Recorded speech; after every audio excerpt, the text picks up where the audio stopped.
Bismillahirrahmanirrahim.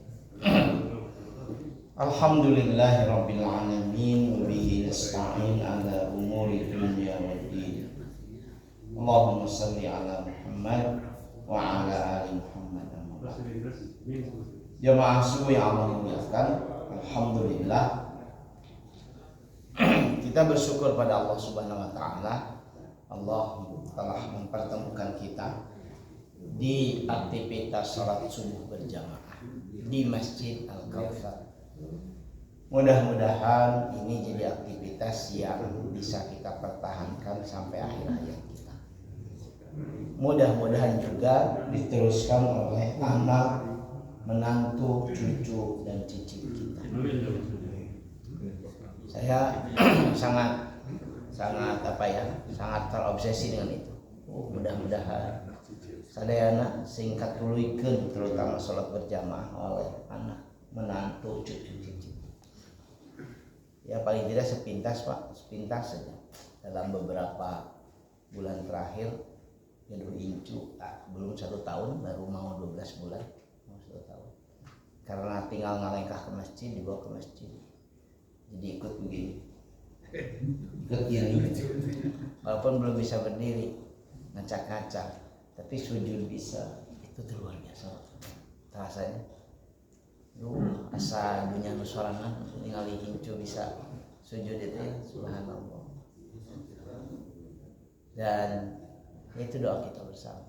Itu doa Nabi Ibrahim yang diajarkan oleh Nabi Muhammad SAW kepada seluruh sahabatnya. Rabbi ja'alni muqimas sholati wa min dzurriyyati rabbana wa taqabbal.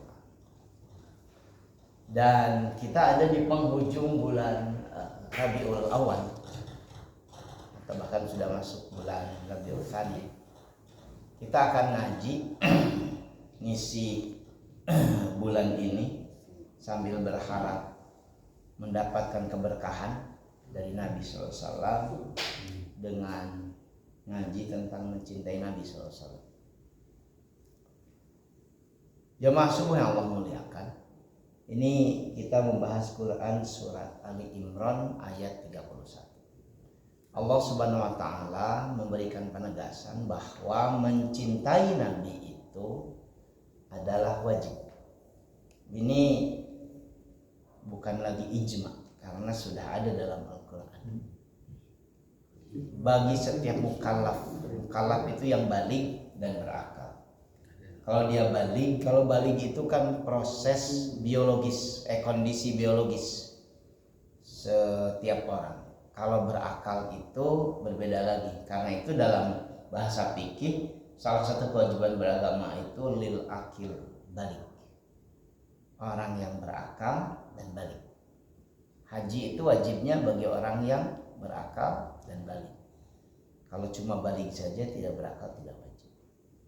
Bahkan kalau ada orang yang sudah kehilangan fungsi akalnya secara fikih, walaupun dia sempat berakal dalam waktu relatif lama, puluhan tahun, tapi di penghujung hidupnya kemudian kehilangan kemampuan akalnya, jadi pikun, maka dia tidak lagi diwajibkan secara fikih untuk menunaikan kewajiban beragama. Itu salah satu pertanyaan yang diajukan ke saya. Pak Ustadz, abdi gaduh sepuh terus pikun, makan lupa, bahkan sholat lupa, tapi nggak pernah meninggalkan sholat. Baru sholat subuh lagi, baru sholat duhur, can sholatnya bapak teh sholat lagi. Kumahanya, karunya, saya bilang nggak apa-apa. Dia mau sholat mau nggak juga nggak apa-apa, tidak lagi wajib. Nah secara fikih saya bertanggung jawabkan, tidak wajib.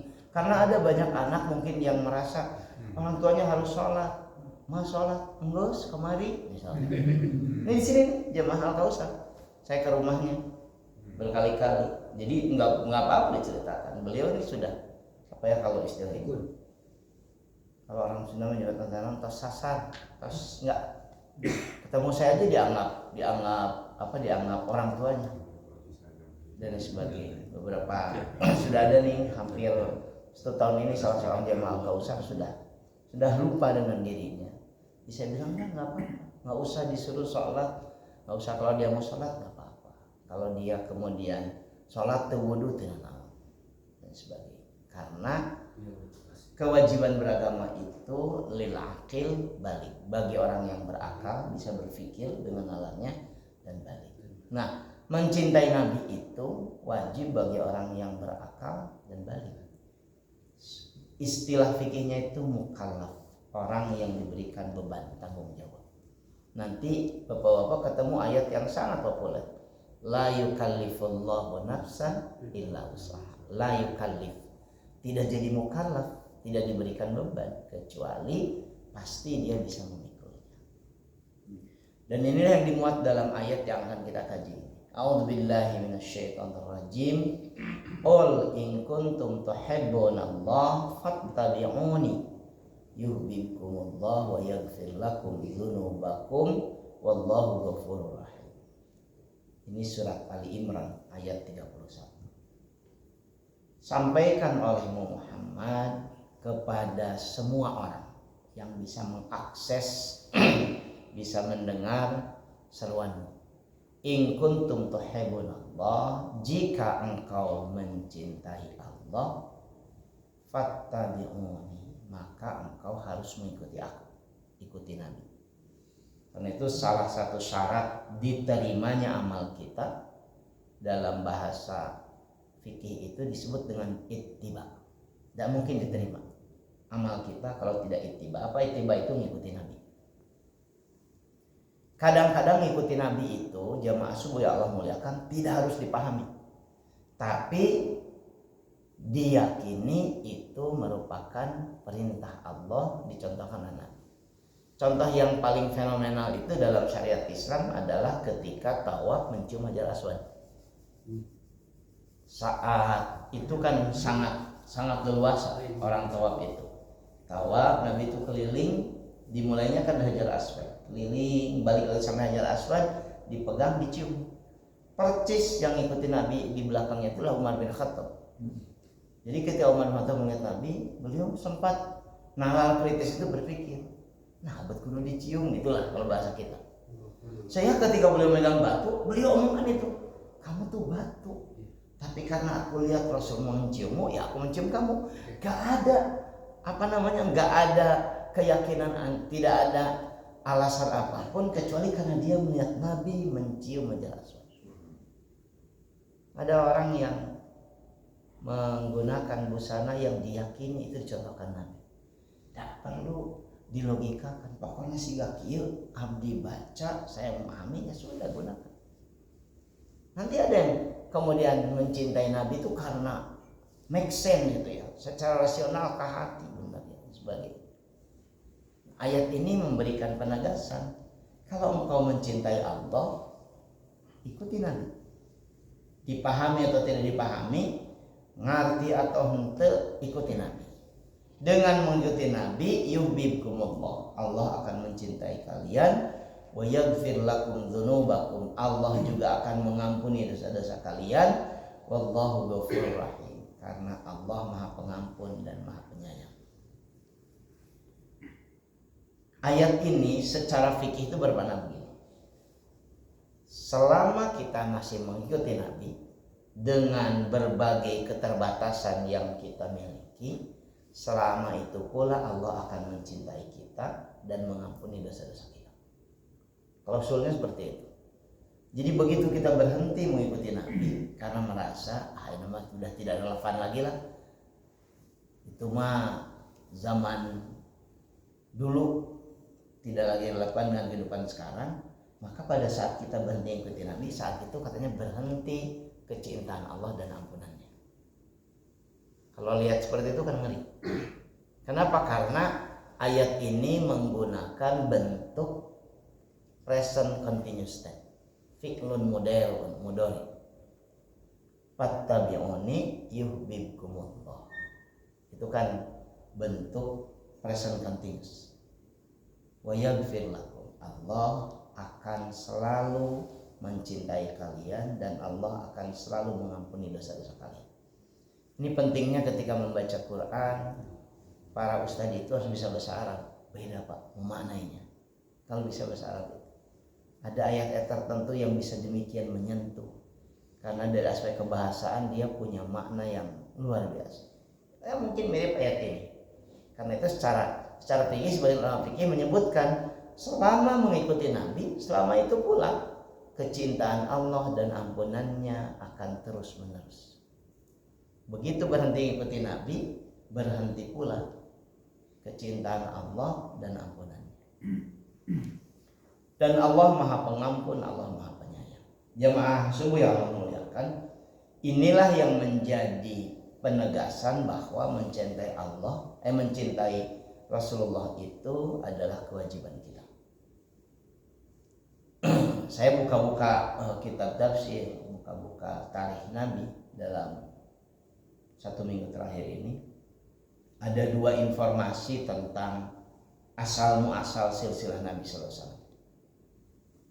Kedua-duanya sahih, tapi berbeda, kalau pakai istilah mungkin berbeda 180 derajat. Yang satu akan bermuara pada muara yang negatif, yang satunya positif. Karena itu saya mengambil yang positif, walaupun yang bermuara negatif tidak disampaikan tentang Nabi. Apa misalkan ini muara yang negatif yang ini disampaikan supaya jadi hazanah untuk kemudian jadi pilihan kita tidak menyampaikannya kepada khalayak. Ada yang memahami bahwa Nabi SAW itu berasal dari orang tua terus karuhun ke atas nenek moyang yang musyrik, tidak bertauhid, menyembah berhala, sehingga berada dalam kerugian setelah kematiannya. Di kalangan barangkali semua penganut mazhab Ahlus Sunnah wal Jamaah, walaupun informasi itu sahih secara sanad, secara silsilahnya sahih, tapi informasi itu tidak digunakan sebagai rujukan. Kenapa? Karena ada informasi lain yang juga sahih yang menyebutkan bahwa keluarga Nabi itu terus sampai ke atas, sampai kepada Syam bin Nuh, putranya Nabi Nuh alaihissalam, itu adalah orang-orang yang bertauhid, dan mereka berada setelah kematiannya di alam barzah dalam keadaan yang menyenangkan. Andai kata bapak-bapak, saya masih di ayat ini, andai kata kita memiliki pilihan informasi tentang orang yang kita sayangi, tentang orang tua kita, ada 2 informasi negatif, informasi yang positif. Secara psikologis kita akan memilih informasi positif untuk menenangkan kita, untuk juga memasukkan pemahaman yang baik tentang orang tua kita. Nah, dalam tradisi Ahlussunnah wal Jamaah seperti itulah seharusnya kita. Ketika mendapatkan informasi tentang Nabi sallallahu alaihi wasallam. Kenapa ini penting saya sampaikan? Ini sudah 3 minggu ini Pak, saya hampir tiap hari nonton satu channel, 2 bahkan, yang satu bahasa Indonesia, satu bahasa Inggris, di YouTube yang diinformasikan kawan-kawan tentang Nabi dalam narasi yang negatif, tapi punya sumber yang otoritatif.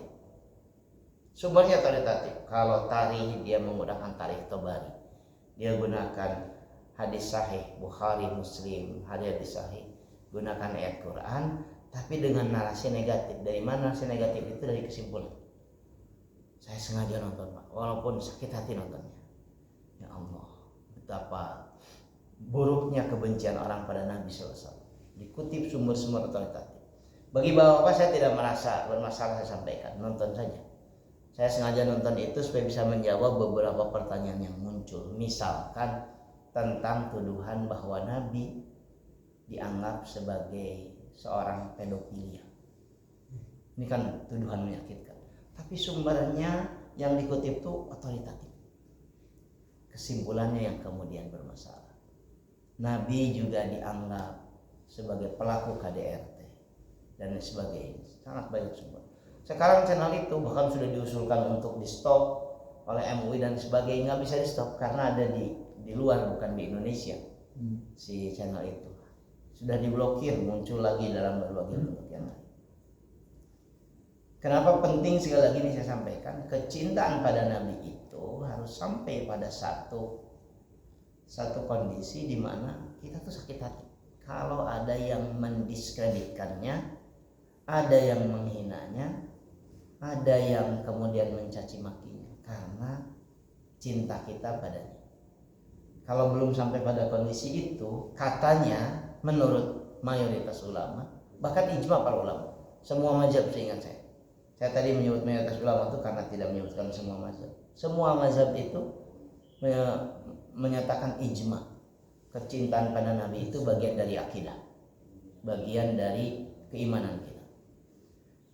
Saya lanjutkan informasinya. Jamaah subuh yang Allah muliakan, Nabi SAW sempat menyampaikan satu pernyataan untuk menegaskan tentang hal tadi. La yu'minu ahadukum hatta akuna ahabba ilaihi min walidihi wa walidihi wan nasi ajma'in. Tidak sampai kepada sempurna iman salah seorang di antara kalian sehingga aku lebih dicintai dari orang tuanya, dari anak-anaknya, dan dari seluruh manusia. Ini prasyarat dari Nabi SAW. Kan susah ini kalau ngobrolkan ini. Sok tanyakan jujur dalam hati kita, cinta mana kita pada Nabi dengan anak kita. Itu jawaban jujurnya nanti akan membuat kita terhenyak. Jangan-jangan iya loh, cinta pada Nabi itu sekian persen dari kecintaan kita pada anak kita. Cinta mana kita pada orang tua kita dengan pada Nabi? Jangan-jangan iya, kita lebih mencintai orang tua kita daripada Nabi. Kan sulit ketika dibeginikan. Karena itu tidak seperti itu yang dimaksud oleh hadis ini. Tapi yang dimaksud hadis ini adalah secara tauhid, secara teologis, secara akidah, kita harus sampai pada keyakinan bahwa Nabi harus lebih dicintai ketimbang orang tua kita, ketimbang anak kita dan semua manusia. Bagaimana teknis pelaksanaannya? Ketika orang tua kita yang kita cintai, kita bela setengah mati, ketika anak-anak kita yang sangat kita sayangi, dan orang lain di luar orang tua dan anak kita yang sangat kita sayangi, ternyata melakukan aktivitas yang tidak diridhoi Allah dan Rasulnya, bertentangan dengan apa yang dicontohkan Nabi, maka kita harus berani untuk kemudian berhenti mencintainya ketika dia melakukan maksiat. Berani menegurnya, berani mengingatkannya. Ada Abdullah ibnu Umi Maktum, seorang laki-laki buta yang terkenal sekali di dalam hadis-hadis fikih, terutama tentang sholat berjamaah. Beliau itu buta, sangat mencintai Nabi, dan beliau itu menikah dengan seorang perempuan yang asalnya sangat membenci Nabi. Nikah, dan ketika nikah itu kalau bertengkar, si istri ini, si perempuan ini pasti memaki-maki Nabi. Tiap bertengkar dengan suaminya, dia kemudian memaki Nabi. Dasar kamu ngikutin Muhammad yang miskin itu, jadi kamu bawa sengsara gitu lah mungkin. Dasar kamu selalu mendahulukan dia sehingga kamu melupakan kewajiban. Hampir setiap bertengkar selalu saja dia memaki Nabi. Sampai rupanya Abdullah ibnu Umi Maktum ini tidak tahan. Jadi dia kemudian mengasah pisaunya dengan niat akan membunuh istrinya kalau dia memaki-maki lagi Nabi. Tapi tidak pernah ketemu kesempatan itu. Satu waktu kemudian menjelang tidur, istrinya marah-marah dengan memaki-maki Nabi dengan umpatan. Kemudian Abdullah memanggil istrinya, sini aku mau beri hadiah kamu. Istrinya kemudian naik ke tempat tidur, dan begitu naik ke tempat tidur ditusuk sampai mati. Subuh-subuhnya kemudian beliau datang pada Nabi SAW dan melaporkan apa yang dilakukannya, dengan harapan Nabi bisa memberikan jawaban, apakah yang saya lakukan ini salah, hukumannya apa dan sebagainya. Ternyata Nabi menyebutkan di sini, tidak beriman salah seorang di antara kalian sehingga aku lebih dicintai daripada orang tuanya, anaknya, dan seluruh manusia. Dengan kata lain, Nabi membenarkan tindakannya ketika dihina, dicaci maki. Kenapa? Rupanya analisa para ulama itu begini. Karena Muhammad SAW sebagai Nabi, sebagai Rasul itu dia tidak sebagai pribadi, tapi sebagai pilar Islam, syariat. Kalau dia diserang, dikotori, dihinakan, dinistakan, sama seperti sedang menistakan, menyerang, menghancurkan pilar Islam. Karena kalau urusannya pribadi, Nabi pribadi, kita mengenal dalam banyak kisah beliau diludahi, beliau dicaci maki, itu nyuapin pengemis orang Yahudi, yang buta disuapi, yang makan itu sambil disuapin sambil mencaci maki. Muhammad Majnun, amdei sama Nabi. Ya nikmat Muhammad Majnun, subuhi lagi. Sudah habis ya Muhammad Majnun. Itu katanya hampir setiap disuapi. Setelah Nabi SAW meninggal dunia, Abu Bakar bertanya pada anaknya Aisyah, apa yang sering dilakukan Nabi hampir tiap hari, yang Abah kira-kira bisa melakukannya? Enggak sulit. Kata Aisyah, beliau tuh biasa menyuapi pengemis di pintu gerbang Sukul Madinah, pasar kota Madinah. Oh ya, Abu Bakar yang itulah yang buta itu. Iya. Jadi Abu Bakar bawa tepung untuk kemudian bawa bobor mungkin nyuap. Jadi begitu ngelihat kok ini duduk disuapi, kaget Abu Bakar. Karena begitu disuapi dia menyebutkan Muhammad Majnun, suapi sekali. Muhammad Majnun, 2 kali sudah nggak tahan Abu Bakar. Suapi 3 kali Muhammad Majnun. Akhirnya kan dia gitu kan tangannya. Ya Allah, kata Abu Bakar, sopan sekali ini orang, sudah mau marah. Kemudian si pengemis itu nanya, kamu bukan orang yang biasanya menyuapi aku ya? Kenapa? Kata Abu Bakar, karena tanganmu kasar, beda dengan yang lembut kemarin. Abu Bakar kemudian menumpahkan kemarahannya, dasar Yahudi, gelo itulah kalau bahasa kita. Tahu tidak kamu, yang menyuapi kamu itu adalah orang yang sangat terhormat yang kamu sebut gila. Dialah Muhammad, dan dia sudah meninggal dunia. Aku berupaya untuk menggantikan perannya menjadi orang baik, ingin menyuapi kamu. Si pengemis buta itu kan dalam kisah itu nangis, betapa menyesalnya dia, dan di hadapan Abu Bakar dia masuk Islam. Artinya secara pribadi Nabi dihina, dicaci maki. Kalau pribadi beliau nggak apa-apa. Tapi kisah Abdullah bin Umi Maktum itu dalam aspek tauhid menunjukkan bahwa Nabi itu adalah pilar keislaman kita. Bukankah basis keislaman kita itu bertumbuh pada 2 hal, Quran dan Sunnah. Quran merujuk pada Allah Subhanahu Wa Taala, Sunnah merujuk pada Nabi Sallallahu Alaihi Wasallam.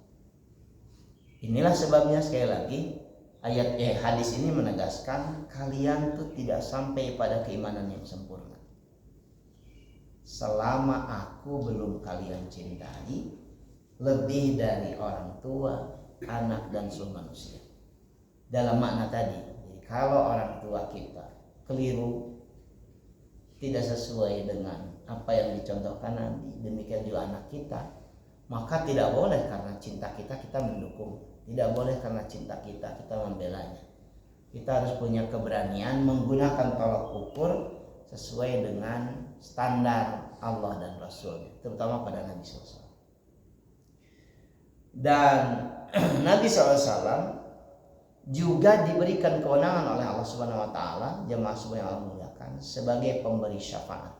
Bukan cuma syafaat biasa, tapi syafaatul uzma. Karena kalau syafaat biasa, semua kita memiliki kewenangan itu oleh Allah. Nanti setiap orang bisa membantu saudaranya. Orang tua bisa bantu anaknya, anak bisa bantu orang tuanya, suami bisa bantu istrinya, istri bisa bantu suaminya, dan demikian juga. Tapi ada satu syafaat yang tidak akan diberikan pada siapapun kecuali Nabi SAW. Syafaati li ahlil kabair min ummati. Disebutnya syafaatul umma.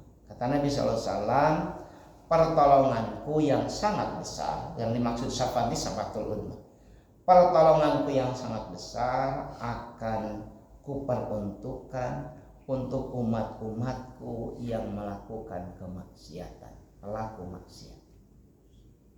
Maksiat besar, al-kabair, pezina, pembunuh, perampok, seluruh hal-hal besar. Artinya Pak, dengan hadis ini saya sedang menyampaikan pada kita semua, insya Allah selama kita menjauhi al-kabair, menjauhi maksiat besar, dosa besar, insya Allah dosa-dosa kita tuh lebih mudah diampuni. Tapi kalau dosa besar, dia membutuhkan syafaatul uzma. Apa yang dimaksud syafaatul uzma? Kurang lebih begini gambarannya. Nanti di akhirat itu kan tidak ada satupun dosa kecuali akan dibalas dengan siksa. Tidak ada satupun perbuatan baik kecuali akan diapresiasi dengan pahala. Nanti ada orang-orang yang dosanya demikian banyak, sehingga dosa-dosa itu mengancamnya terjerembab di neraka. Saat itulah kemudian Nabi sallallahu alaihi wasallam menjanjikan lewat hadis ini, kusimpan syafaatku, syafaatul uzma itu nanti di akhirat untuk umatku yang melakukan dosa besar. Nanti para ulama kemudian menjelaskan ada syarat. Syaratnya yang tadi sampaikan di depan, mencintai Nabi. Karena banyak pelaku dosa besar yang sangat mencintai Nabi. Banyaklah kisah, bapak-bapak pasti pernah mendengar. Ayat tukang mabok, preman, pelaku kejahatan. Tapi kalau urusan agama, kerma orang jelma jahat, urusan agama masih siap. Dibelaan di kamot sholat tara Pak, gawean mabok. Tapi urusan agama, nah orang seperti ini punya kecintaan luar biasa dan sebagainya. Dan pernah terjadi, bapak-bapak pasti pernah dengar seorang sahabat namanya Nuaiman. Saya lupa nama lengkapnya, Nuaiman. Ini sahabat terkenal karena sahabat ini sering sekali kalau bahasa sekarang ngeprank Nabi, nipu kan Nabi. Tiba-tiba dia datangi seorang penjual makanan, terus dia bilang, Nabi Muhammad pesan ke sana aja. Datang, nunggu, begitu lagi keluar, ada apa? Kata Nuaiman, engkau memesan makanan padaku. Aduh ya Allah, kata Nabi. Nanti juga dia tanyakan banyak orang, mau makan bubur nggak pagi-pagi ini? Mau ya Nuaiman. Kalau begitu aku belikan. Dia dipanggil tukang bubur, dikasihkan kemudian, termasuk pada Nabi. Dan kemudian dia bilang, ya Rasul, aku sudah mentraktir kalian semua dengan bubur, tolong dibayarkan saja. Ini kisah Nuaiman, lucu sekali. Sering sekali dia dipukuli oleh sahabat yang lain karena dia juga suka minum khamar dan sebagainya. Tapi kecintaannya pada Nabi nanti bisa diakses oleh apa di Google saja. Kecintaannya pada Nabi membuat Nabi mencintainya. Sehingga Nabi menyebutkan, kecintaannya padaku membuat aku mencintainya. Jadi salah satu jaminannya orang mendapatkan syafaat dari Nabi itu kalau dia mencintai. Karenanya jamaah subuh yang Allah muliakan, sekali lagi mencintai Nabi itu wajib. Selain karena dijelaskan dalam Al-Quran dan dalam hadis, ada juga harapan. Jangan-jangan kita pernah melakukan maksiat, dosa besar yang tidak kita sadari, belum sempat kita taubati, yang sangat berdampak buruk dalam kehidupan kita, yang kelak mungkin akan menjadi penghalang kita menikmati surga. Inilah kemudian salah satu yang jadi harapan kita. Mudah-mudahan kita mendapatkan syafaat Nabi SAW. Karena itulah kemudian di kalangan pengikut Ahlus Sunnah wal Jamaah itu jadi tradisi. Kan salah satu bukti cinta itu dalam bukan bahasa Arab, dia akan menyebut-nyebut nama yang dicintainya. Kalau Anda mencintai anak, istri, apalagi kalau punya cucu-cucu, itu kita akan menyebut-nyebut namanya dalam ingatan kita, kadang-kadang dengan lisan kita, dalam pikiran kita. Orang yang mencintai Nabi itu pasti akan menyebut-nyebut namanya dalam ingatannya, dalam hatinya, juga dalam lisannya. Itulah yang kemudian memunculkan demikian riuhnya orang yang mengumandangkan salawat Nabi, karena itu diyakini sebagai bukti kecintaan kepada Nabi SAW. Karena itu mungkin karena di kampung ya Bapak, di bulan ini nih, hampir tiap 3 hari di situ ada mauludan. Diundang di RT, saya diundang di RW, sampai level RT jadi mauludan. Sehingga kemarin ke saya itu ada Pak RT dengan RW-nya datang. Jangan iraha bade mauludan di dia. atos kamari, atos satunya. Sampai ditata apa sama RW itu. Masjid mana yang belum mauludan? Itu tradisi, menurut saya tradisi luar biasa itu. Mauludan itu kan dianggap oleh sebagian kita bid'ah karena tidak contohkan Nabi. Tapi justru makin dibid'ahkan makin subur. Karena ini bagian dari kecintaan. Kecintaan kan gak bisa divonis. Nah, gogo kasih eta, si eta teh nyoba goreng patut. Kalau cinta kan gak ada masalah. Apalagi yang dicintai adalah orang yang demikian mulia. Nah, salah satu bentuk kecintaan itu kalau di kampung-kampung adalah dengan perayaan Maulidan. Sampai setiap warga tuh Pak, coba bawa bayangkan orang-orang miskin yang sehari-hari makannya susah, tapi untuk Maulidan mau nyumbang. Aya nu 10.000, 20.000, 50.000. Rek ngayakeun Maulidan. Kenapa harus nyumbang? Karena nanti akan beli makanan, nyiapkan makan. Tiap acara Maulid itu kan makan. Makanan itu dianggap berkah karena berkah Maulid Nabi. Bagi saya ini indah luar biasa. Beragama dengan penuh kecintaan itu. Di kita kan hampir hilang tradisi itu.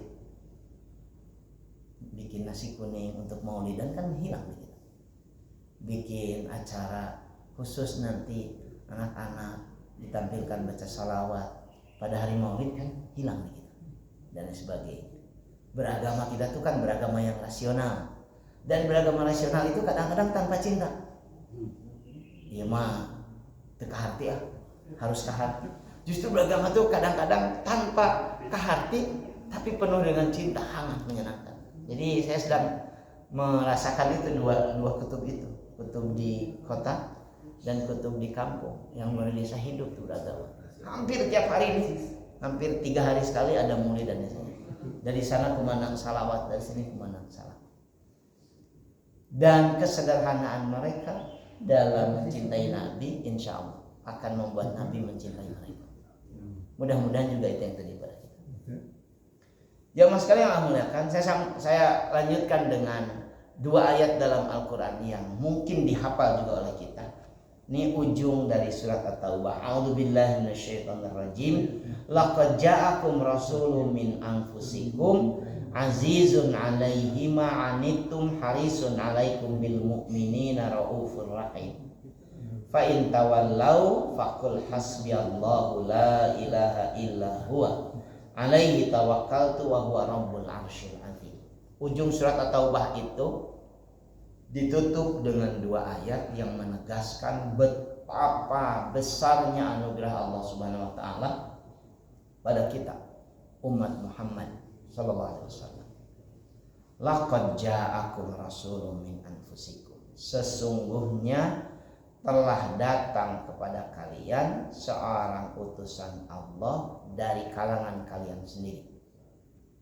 Ini bagi orang-orang Arab, kehadiran Nabi itu asalnya demikian mengguncang karena ternyata dia menyatakan dirinya Rasul, sehingga ada jarak dari mereka yang menyembah berhala, terbiasa dengan kehidupan bebas tanpa aturan. Nah, ternyata orang yang selama ini bersama mereka menyebut dirinya sebagai Rasul, sebagai utusan Allah, dan kemudian melarang mereka melakukan hal buruk tadi. Bagi orang-orang Yahudi menyakitkan, karena ketika kemudian datang Nabi terakhir ini ditunggu-tunggu oleh mereka, ternyata bukan orang Yahudi, ternyata orang Arab. Nanti dalam perkembangannya kepada kita saja yang bukan orang Arab, bukan orang Yahudi, ternyata kehadiran Nabi itu demikian jadi anugerah luar biasa. Karena itu Allah menegaskannya, laqad ja'akum rasulun min anfusikum azizun. Ini kan sifat Allah. Innallaha azizun hakim. Azizun alaihi ma anittu. Dia merasakan betul betapa beratnya penderitaan umat. Azizun alaihi. Tidak ada satupun orang yang demikian merasakan beratnya penderitaan umat kecuali Muhammad SAW. Saya selalu ingat, berulang-ulang disampaikan di sini. Episode hidup terakhir Nabi SAW itu sebelum beliau meninggal didatangi oleh Jibril.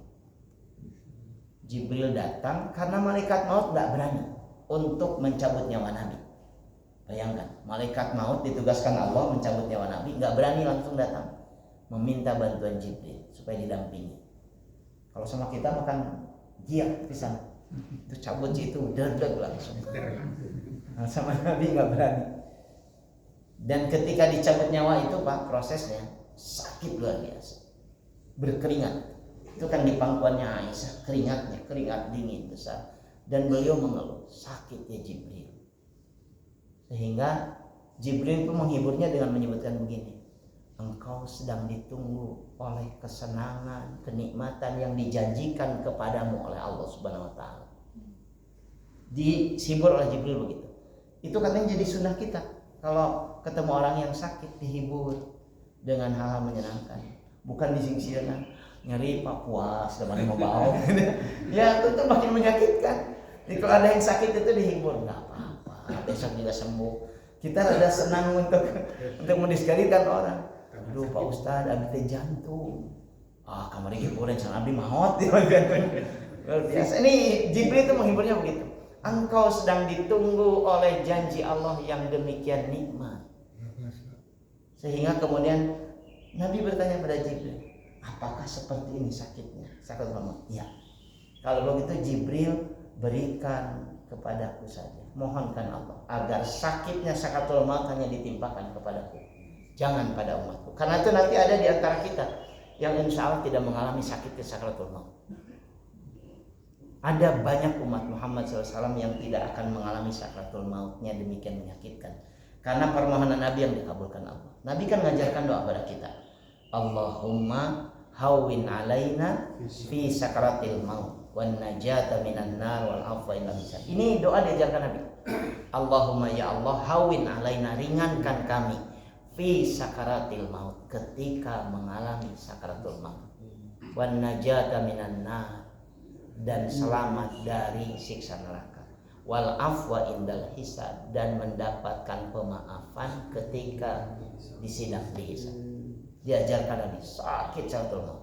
Dan beliau memohon pada Jibril, sampaikan, mohonkan sama Allah supaya sakaratul maut itu hanya ditibankan sakitnya padaku saja, jangan pada umat. Ini gak ada Pak. Karena itu ayat ini menyebutkan sangat terasa beratnya penderitaanmu olehnya. Alaihi ma'anitum harisun alaikum bil mu'minin. Sangat sayang dan berharap engkau ada dalam keselamatan, dalam keamanan.